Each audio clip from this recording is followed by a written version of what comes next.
Bonjour. On va parler aujourd'hui de vie d'église. La vie d'église, c'est quelque chose qui n'est pas seulement défini par les gens qui conduisent l'église, c'est au contraire de la responsabilité de tous ceux qui sont dans l'église. Et si ceux qui sont dans l'église vivent bien, alors l'église vit bien. C'est un peu comme un pays finalement. Il me semble que la vie d'église devrait fonctionner sur le mode de l'attache d'huile.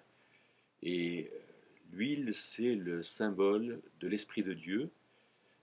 Christ, Jésus-Christ, dans le mot Jésus-Christ, Christ veut dire Jésus qui est oint, qui est choisi, à qui on a fait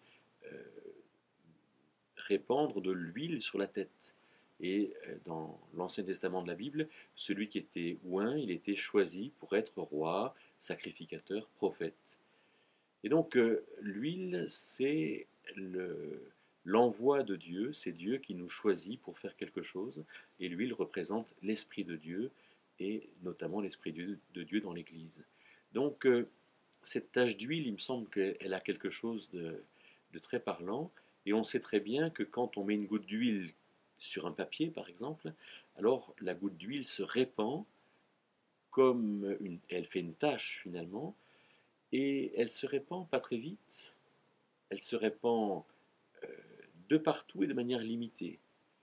La tache d'huile, c'est quelque chose qui ça va pas très loin, c'est pas comme le son par exemple ou la lumière, mais c'est quelque chose qui se répand et nous avons à vivre la vie d'église, me semble-t-il, comme une tache d'huile. Alors, qu'est-ce qu'il peut y avoir dans la tache d'huile? Premièrement, je crois que nous avons à apprécier les relations dans lesquelles nous sommes. Ces relations, c'est ce qu'a produit l'Esprit de Dieu. La Bible dit que nous avons tous été baptisés d'un seul esprit ou par un seul esprit pour être un seul corps, l'Église. Et donc nous avons été immergés dans un seul esprit.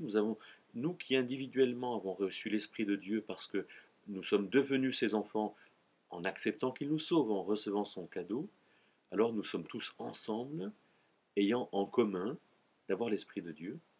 Et donc nous avons à vivre cette communauté de l'Esprit de Dieu. Si on a en commun l'Esprit de Dieu, on a donc l'essentiel en commun, à nous donc de nous apprécier, de nous respecter, d'apprendre à nous connaître, de se découvrir, de rentrer dans une relation qui est en quelque sorte caractérisée par l'expression du Seigneur Jésus, aime ton prochain comme toi-même. Dans l'Église, c'est ça, l'Église, c'est l'ensemble des chrétiens qui passent leur temps à s'aimer, à se parler, à se reprendre s'il le faut. La deuxième chose, c'est garder la relation. Parce que la relation, elle est très belle, mais elle est difficile. Et garder la relation, c'est par exemple accepter de se reprendre. Mais se reprendre en souhaitant se garder, en souhaitant rester ensemble, en souhaitant construire ensemble. Savoir se dire la vérité, mais savoir aussi dire « je tiens à toi et je continue à penser à toi ». Garder la relation. Le divorce, c'est quelque part dire à celui que je ne veux plus, avec lequel je ne veux plus être marié, ça ne vaut pas la peine que je sois marié avec toi. Parce que les désagréments que j'en ai sont plus importants que l'agrément de ta propre personne. Mais ça, c'est un scandale. C'est vraiment déprécier la relation. Et moi, je suis appelé à garder la relation. La troisième chose, c'est rentrer dans une dynamique de collaboration. Parce que être ensemble, c'est bien, mais faire ensemble, c'est aussi bien. Et donc, dans l'Église, on a tout un tas de choses qu'on peut faire ensemble et qui participent à la tâche d'huile, que ce soit l'entretien de l'Église, que ce soit la préparation des rencontres de l'Église, ou le fait de chanter dans une chorale ou d'aller aider les pauvres. Cette dynamique de collaboration, c'est aussi la tâche d'huile. La quatrième chose que je propose, c'est le fait d'accueillir ceux qui viennent. Prendre le temps de les accueillir, les laisser s'installer ou repartir. Prendre le temps de les connaître, leur permettre de nous connaître, accepter qu'on ne puisse pas les connaître tout de suite. finalement faire aux autres comme on voudrait qu'ils nous fassent, mais avec peut-être encore plus de nuances, plus de délicatesse. Et puis la cinquième chose, c'est laisser aller les autres.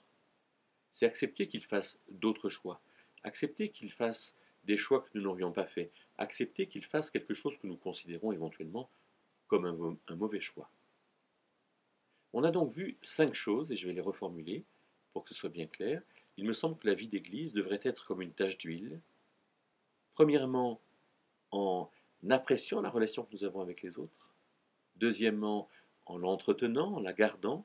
Troisièmement, en rentrant dans une collaboration efficace. Quatrièmement, en étant ouvert aux autres. Mais cinquièmement, en les acceptant comme ils sont et en les laissant repartir éventuellement. Je crois que ça vaut la peine de l'essayer et de garder en tête cette image, la tache d'huile.